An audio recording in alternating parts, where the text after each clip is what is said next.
Jadi asumsinya, ya, kita semua adalah manusia modern. Jadi modern di sini tidak dibatasi dengan itu manusia modern. Kenapa? HP punya, laptop punya, segala macam punya, itu modern sekali dia. Iya, cukup segalanya telepon. Iya, pengen makan telepon. Iya, pengen minum telepon, pengen ke toilet tetap datang ke toilet. Ya, bukan itu pengertian manusia modern yang kita sebut di sini. Ya, karena manusia modern itu bisa jadi kampungan, lebih kampungan daripada orang-orang yang ada di kampung. Ya, dimana tidak kampungan, HP-nya mahal, ditunjuk-tunjukin, ini mahal, belinya aja di Jepang. Harganya 50.000 yen. Dia tunjuk-tunjukkan ketika ditanya fiturnya apa aja. Aduh, apa aja ya? Ya kok bisanya cuma SMS sama telepon. Itu manusia kan yang kampungan. Jadi sekali lagi pengertian modern di sini adalah yang hidup di masa sekarang. Dan seperti yang tadi kita sampaikan, ia terkena penyakit yang hampir semuanya, mudah-mudahan sih kalau saya lihat dari wajah-wajah yang ada di depan saya ini selamat ya insya Allah dari penyakit-penyakit ini wajahnya. Yang lainnya Allah alam. Nah, oleh karena itu mungkin akan jelas apa saja penyakit manusia modern. Karena ini diperuntukkan untuk manusia modern ya, istilahnya juga pakai istilah modern ya. Jadi nggak pakai istilah takabur, ya, istilah ria, makanya itu istilah zaman dahulu, bukan istilah manusia modern. Baik, kalau pengen istilah modern ya ini istilahnya. Inilah penyakit-penyakit itu. Yang pertama ya, adalah penyakit disorientasi. Modern nggak? Tapi penyakit. Iya, jadi ini penyakit manusia modern yang pertama, terkena disorientasi. Iya. Apa sih disorientasi itu? Iya. Bermula dari pertanyaan Allah kepada kita, Fa'aina tadhabun? Iya. Maka kemanakah kalian akan pergi? Kita nggak perlu menjawab karena Allah sudah memberikan jawaban untuk kita. Iya. Dan inilah jawaban yang Allah berikan kepada kita. Wa ilallahil masih kita hidup untuk kembali kepada Allah Subhanahu wa ta'ala, atau yang tadi sudah kita sampaikan, inna lillahi wa inna ilaihi raji'un, atau yang lebih kuat lagi adalah Allah Subhanahu wa ta'ala sebutkan di surat Al-Insyiqaq ayat yang ke-6, ya ayyuhal insan innaka kadihun ila rabbika kadhan. Wahai manusia, sesungguhnya kalian betul-betul berusaha berjuang untuk bisa kembali kepada Allah ya, dengan usaha yang keras. Famulaqi, kelak akan bertemu dengan Allah. Kelak kalian akan bertemu dengan Allah. Nah, berdasarkan ayat ini berarti kita punya orientasi hidup yang jelas. Inilah orientasi hidup itu, menjadikan hidup ini sebagai hamparan kesempatan untuk bisa pulang kembali berjumpa dengan Allah Ta'ala dalam keadaan selamat. Ini orientasi hidup yang sesungguhnya. Dan inilah orientasi ulil absar. Orientasi ulil absar, pulang kembali kepada Allah Subhanahu wa ta'ala dengan selamat, berjumpa kembali dengan Allah Subhanahu wa ta'ala. Yang kalau seandainya orientasi hidup kita betul-betul seperti ini, maka kita akan punya prinsip. Prinsip kita adalah apapun harus jadi jembatan menuju akhirat. Sehingga ulil absar punya keputusan dalam hidupnya, bahwa hidup di dunia ini adalah untuk akhirat. Yang kalau seandainya kita berketetapan bahwa hidup ini adalah untuk akhirat, maka akan sangat mungkin dalam perjalanan hidup kita ini kita menemukan papan nama ini yang menunjukkan bahwa surga sudah sangat dekat dengan kita. Itu kalau orientasi hidup kita jelas, dunia untuk akhirat.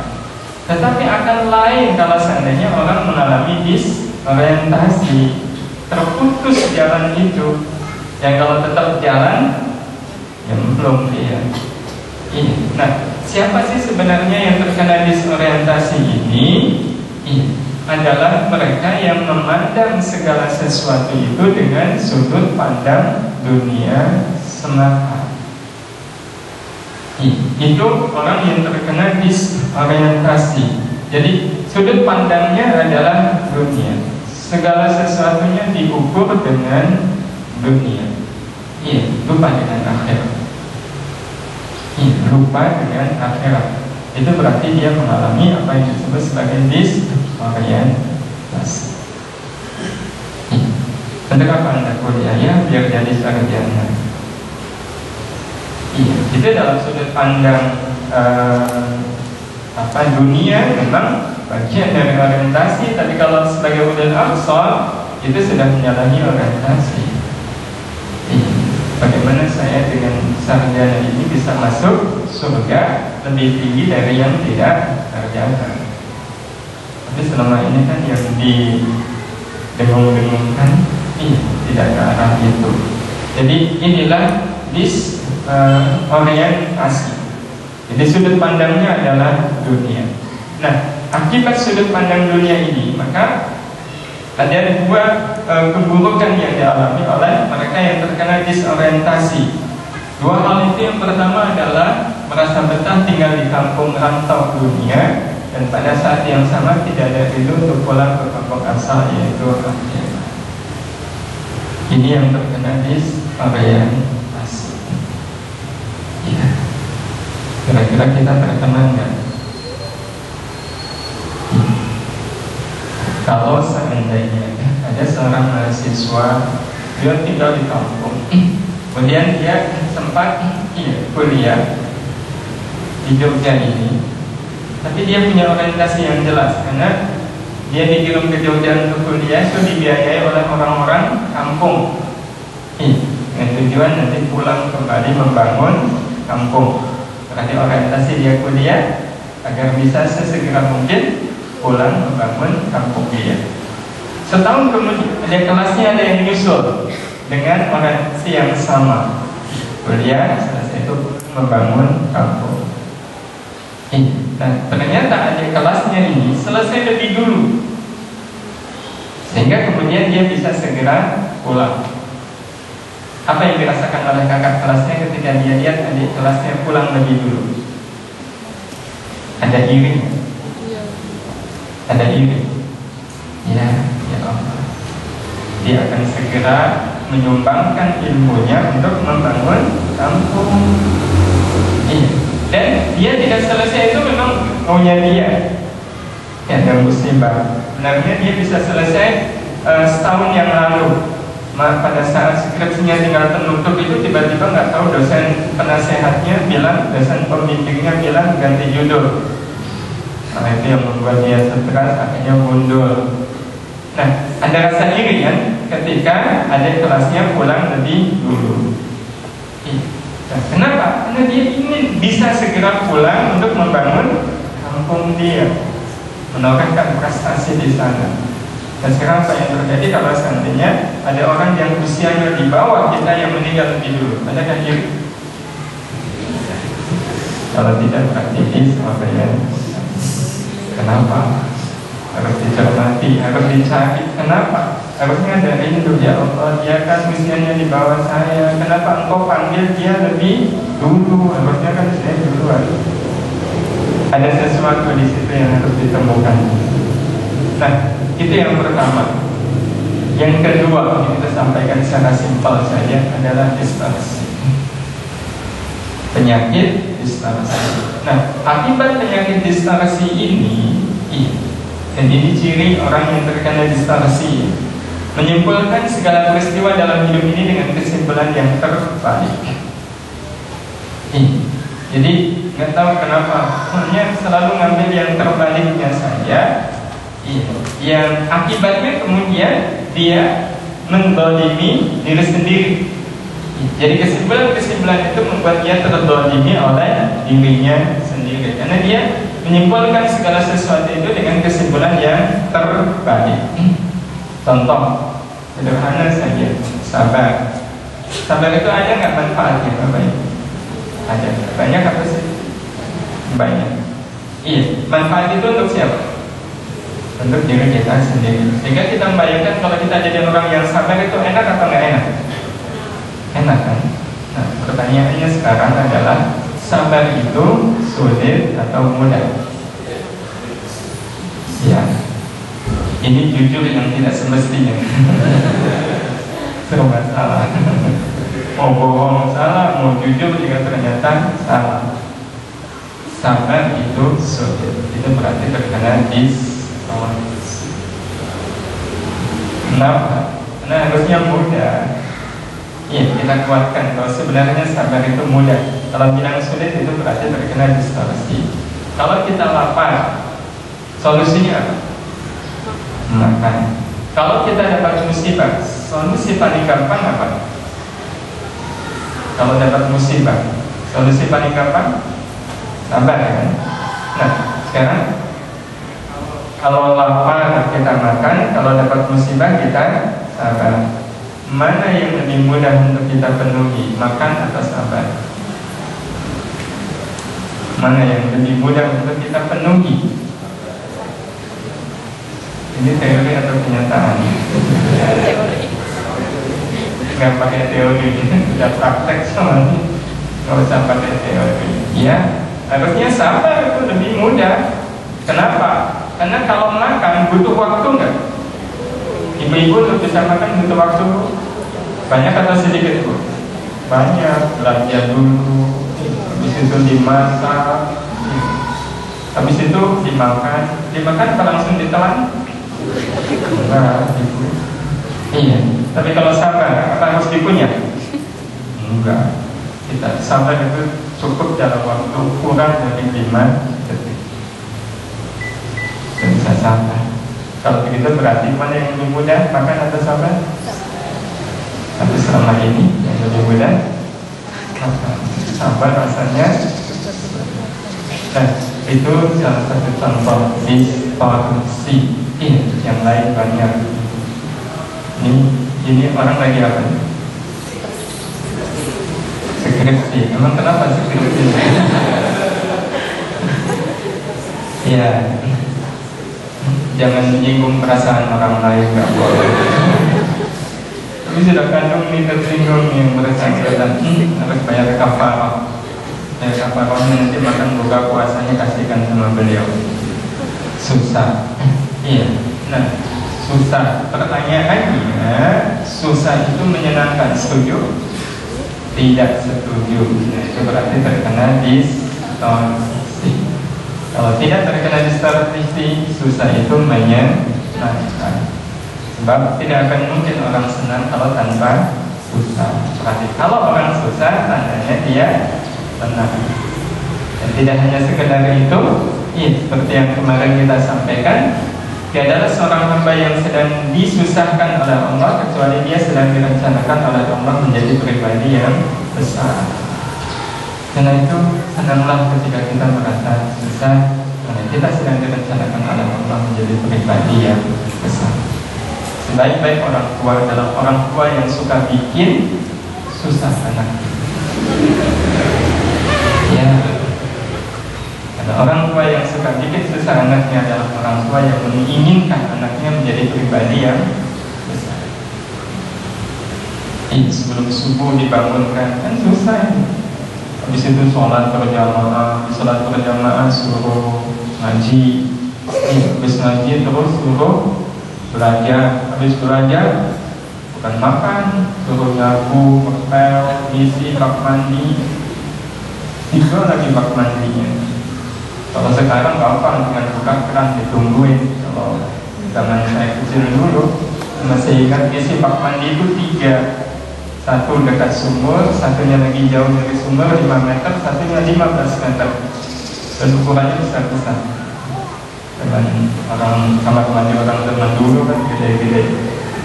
Ini orang tua saya bikin saya susah betul.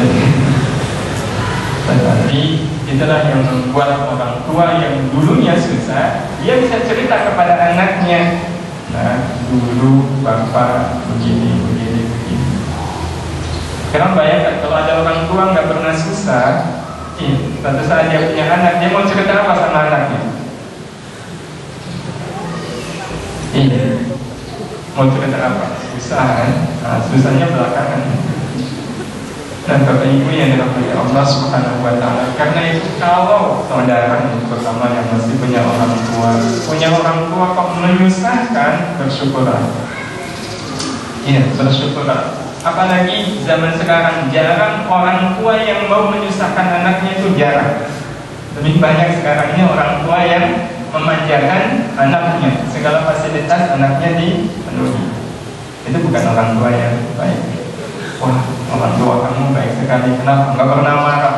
Orang tua yang nggak pernah marah sama anaknya itu bukan orang tua yang baik.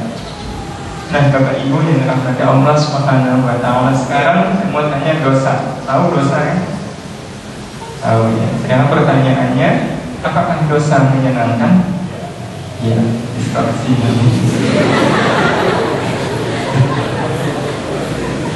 Foto orang untuk menyenangkan.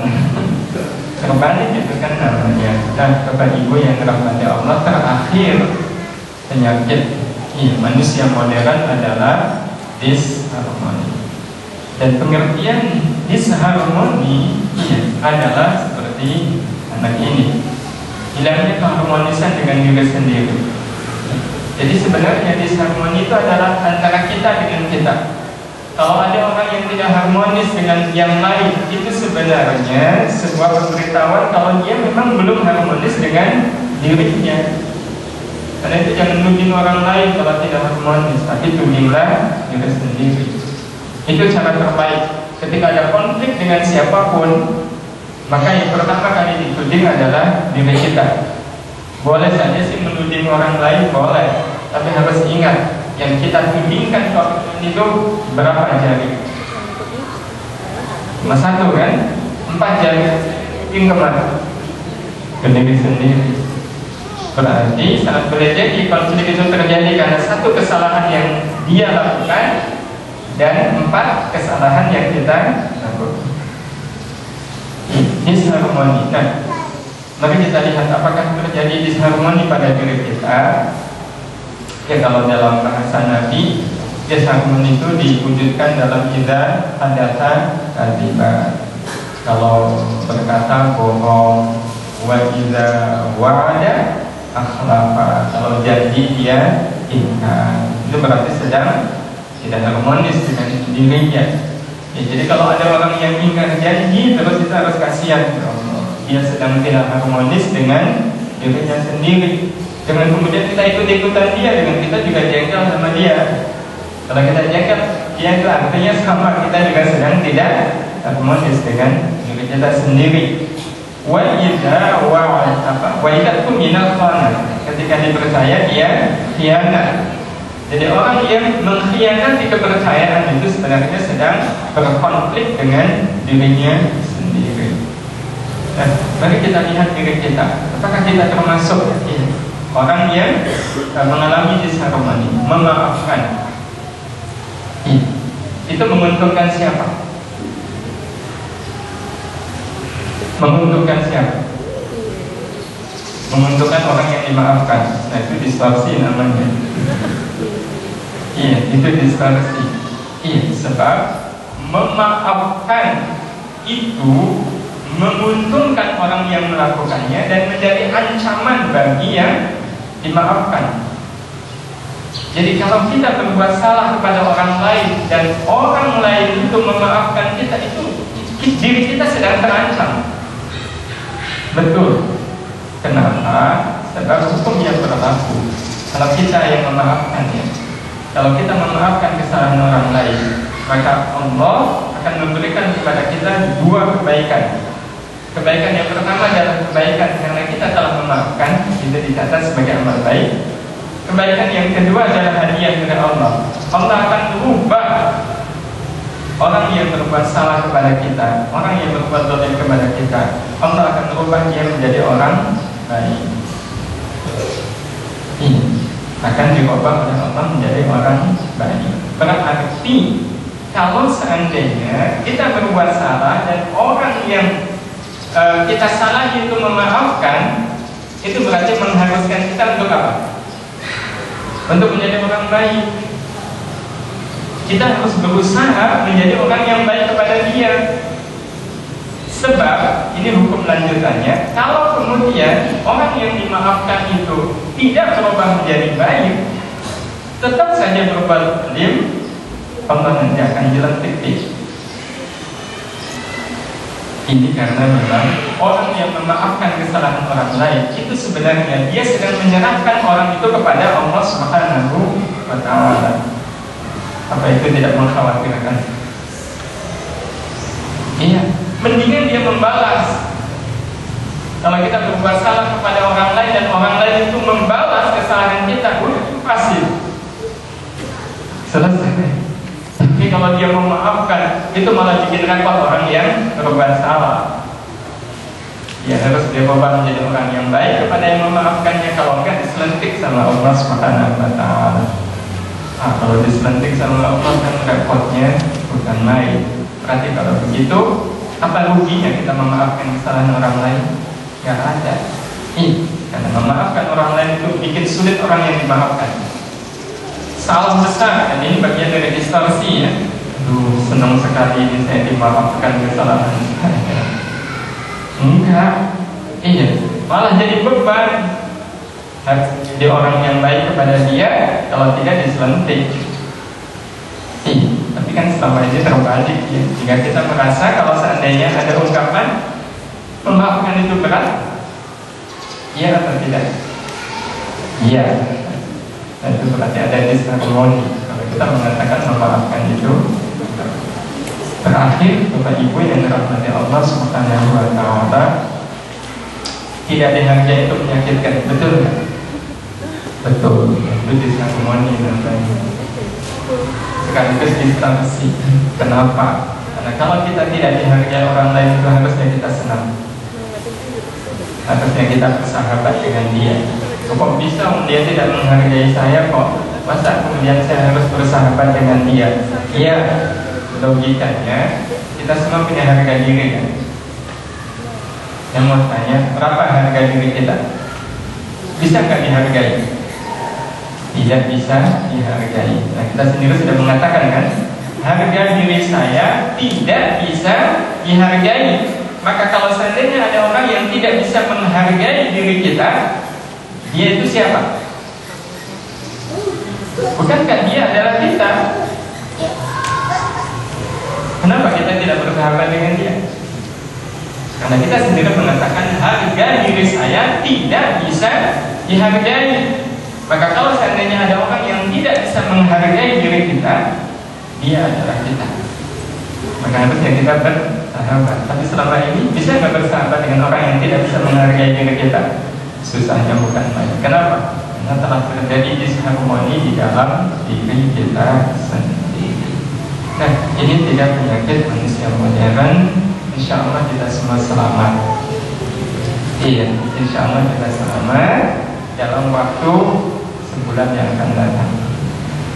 Insya Allah dari sekarang, iya, kita sudah berusaha untuk menyelamatkan diri kita dari penyakit-penyakit ini. Ada yang pertanyaan?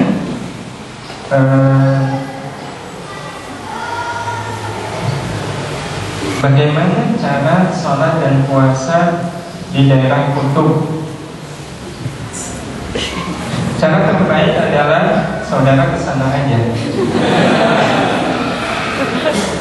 Nanti akan tahu caranya. Ya, kalau secara fikih, caranya adalah karena memang tidak mungkin ya 6 bulan siang, padahal puasanya cuma 1 bulan. Ya, cara yang ini secara fikih adalah melihat atau mengikut daerah yang paling dekat yang normal. Ya, daerah yang terdekat yang normal itu seperti apa? Nah, ikut ke situ. Bagaimana hukum bagi orang-orang yang belum tersentuh dakwah Islam, manusia di pedalaman? Kalau memang belum pernah ada orang datang ke sana, radio nggak ada, TV nggak ada, internet apalagi, betul-betul di pedalaman sampai meninggalnya tidak ada orang yang mengenalkan Islam, maka mereka itu dihukumi seperti orang-orang yang hidup di zaman fatrah. Zaman fatrah itu adalah zaman di mana Nabi sebelumnya sudah meninggal, Nabi yang baru belum diangkat. Nah, manusia seperti itu yang tergolong sebagai manusia yang tidak mukallaf. Dia sama seperti anak kecil yang meninggal. Jadi meninggal tanpa ada dosa.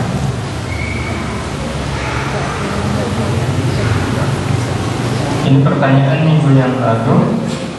Menyumbang ke panti asuhan kemudian minta doa anak yatim untuk mendoakan dirinya, hal ini termasuk syubhat bukan? Jadi menyumbang tapi ada syaratnya, minta didoakan, minta didoakan, ada syaratnya. Bapak Ibu yang dirahmati Allah Subhanahu wa taala, sesungguhnya sedekah yang kita lakukan itu menjadi amal baik di sisi Allah Subhanahu wa taala. Itu sudah menjadi kebaikan kita di sisi Allah Subhanahu wa taala. Nah, kalau kita sudah yakin, ya sudah, kita tidak menunggu, karena Allah tidak mungkin berbuat zalim kepada orang yang berbuat baik. Jangankan kepada yang berbuat baik, hukuman yang Allah berikan kepada yang berbuat zalim itu juga bukan kezaliman Allah Subhanahu wa taala. Karena itu kalau misalnya nyumbang saja ke anak yatim itu, dan tidak perlu kemudian tolong ya didoakan saya begini. Soalnya saya lagi ada masalah dengan suami, doakan ya masalah saya dengan suami jadi teratasi. Orang itu malah mengungkapkan aib kepada orang lain. Doakan ya, ini bapak saya korupsi, masuk pengadilan supaya selamat, apa itu memang sudah nggak pas lagi. Jadi yang terbaik adalah kalau nyumbang saja kepada siapapun. Kalaupun minta doa, ya doa sebagaimana layaknya. Tolong saya didoakan dengan doa yang umum saja, selamat dunia dan akhirat. Itu tidak apa-apa, tidak apa-apa kalau seandainya ada permohonan untuk didoakan. Tapi tidak harus disertai dengan nyumbang tadi. Apa yang harus dilakukan apabila seseorang melanggar nazar? Ada kafarahnya. Nanti bisa dibaca di buku fikih. Sudah sangat jelas sebenarnya. Jadi tidak perlu kita bahas di sini. Nanti dibaca saja di buku fikih bagi siapapun yang melanggar nazar. Tentang tasbih alam semesta, pertanyaannya apakah tumbuhan dan hewan mengenal Allah? Ia sangat mengenal Allah. Buktinya mereka tumbuh dengan teratur, dan keteraturan mereka itu adalah aturan Allah. Keteraturan mereka adalah aturan Allah. Jadi kita sangat percaya mereka mengenal Allah Subhanahu wa taala. Tapi mereka mengenal Allah itu dengan cara yang kita tidak mengetahui. Bagaimana status gaji dan pekerjaan yang membuat orang yang bekerja tidak menutup aurat secara sempurna? Misal pegawai putri harus memakai celana dan lengan pendek, halal atau haram. Itu dua hal yang berbeda. Tidak ada kaitan antara bekerja dengan pakaian. Itu tidak saling mempengaruhi. Kalau memang pekerjaannya itu halal, ya hasilnya halal. Cuma dalam dia bekerja itu dia bermaksiat kepada Allah Subhanahu wa Ta'ala. Jadi tidak ada kaitannya. Iya, penghasilannya halal, tapi dia berdosa atas kemaksiatan yang dia lakukan. Nah, kita, ya, kalau bisa, misal mau ke warung makan, kalau di situ pelayannya wanita dan tidak menutup aurat, ya jangan beli di situ. Iya, kenapa? Karena kita dilayani oleh orang yang sedang bermaksiat kepada Allah Subhanahu wa Ta'ala. Kecuali kalau nggak ada yang lain, ya, itu namanya terpaksa. Tapi sebisa mungkin kita mencari orang-orang yang tidak bermaksiat kepada Allah. Kecuali kalau memang itu terkait, ya, semisal. Dan pertanyaannya, bagaimana penghasilan orang yang bekerja di satu tempat jadi pegawai, tetapi dia jadi pegawai itu dulunya nyuap. Nah, kalau ini ada kaitannya, dia nyuap.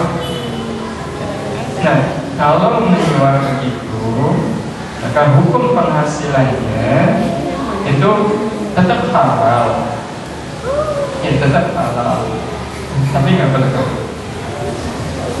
Tetap halal tapi tidak berkah. Yang kalau seandainya disedekahkan itu belum tentu ada pahala itu. Belum tentu ada pahala. Tapi kalau dimakan oleh dia sendiri itu halal. Kenapa halal? Karena dia dapat uang itu bekerja. Karena kalau bekerja dapat uang kan sudah semestinya. Cuma masalahnya dulu dia pakai nyuap. Jadi halal tetapi itu tadi tidak berkah. Dan ya istilah gampangnya itu uang itu tidak akan bisa mendatangkan pahala apa-apa seperti ini. Jadi sama seperti orang sholat tapi dengan baju hasil mencuri. Sholat tapi bajunya itu hasil mencuri. Kira-kira sholatnya sah nggak? Sah. Iya. Dengan baju itu dia menutup aurat, sholatnya sah, tapi ada pahalanya? Enggak.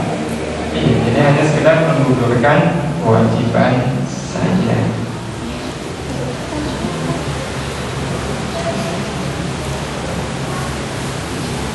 Tadi kalau Ustaz susah itu menyenangkan. Nah, saya pernah membaca bahwa kita dianjurkan untuk memudahkan orang lain, tidak boleh mempersulit. Iya, karena itu jadi jalan kemudahan untuk kita pada akhirnya.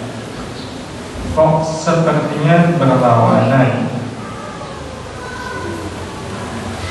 Yang mana yang berlawanan ini? Saya membaca bahwa kita dianjurkan untuk memudahkan orang lain, tidak boleh mempersulit. Oh iya, saya paham ya. Maksudnya kalau saya bilang susah itu menyenangkan, berarti membuat saudara susah gitu ya. Iya, kalau itu kesimpulannya ya ditanggung sendiri. Karena saya tidak mengarahkan saudara untuk susah. Ya, lagian beda antara susah dengan sulit itu beda. Iya. Kalau sulit itu memang kita harus cari yang mudahnya. Tapi kalau susah, jangan nyari senangnya, karena nggak akan pernah ada. Salah satu-satunya cara agar kesusahan itu membuat kita senang adalah susah itu dihadapi. Kita akan menemukan kesenangan di situ. Apa yang kemudian saudara rasakan yang melamar? Wah, ternyata Masya Allah, susahnya bukan main. Tidak harus jalan kaki, ya, harus naik speedboat, pakai berenang lagi. Tapi saudara menghadapinya, susah kan? Saudara menghadapinya, dijalani.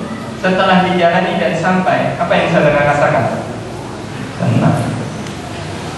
Karena itu kalau seandainya susah ingin mendatangkan senang, jangan, tapi senangnya hadapi. Tetapi kalau sulit, memang jangan dilawan. Kalau sulit baru mudahnya. Kalau sulit ada mudahnya. Beda antara sulit dengan susah, dan itu sebenarnya ada di bab fikih ya, kalau fikih ya. Saya rasa itu yang bapak masih ada yang lain. Iya, mungkin sudah. Iya, insya Allah sudah cukup dari apa yang sudah kita sampaikan. Jadi Bapak Ibu yang dirahmati Allah Subhanahu Wa Taala, inilah 3 hal yang mungkin kita harus betul-betul memastikan diri kita selamat. Ya. Kenapa? Karena kalau seandainya kita membiarkan 3 penyakit ini ada pada diri kita sampai kita meninggal, ini yang dikhawatirkan. Setelah pada saatnya meninggal, kita akan terkena diskualifikasi. Repot ini. Iya, jadi akibat 3 dis ini, iya, akibatnya sangat berat, akan terkena diskualifikasi, keluar dari alam dunia dengan su'ul khatimah. Kok bisa? Ya, 3 penyakit ini bisa menimbulkan su'ul khatimah. Itu akan kita bahas insyaallah pada pertemuan yang akan datang. Mungkin kali ini sampai di sini dulu. Saya mohon maaf dan bermanfaat. Subhanallah wa bihamdihi, asyhadu an la ilaha illa anta, astaghfirullah.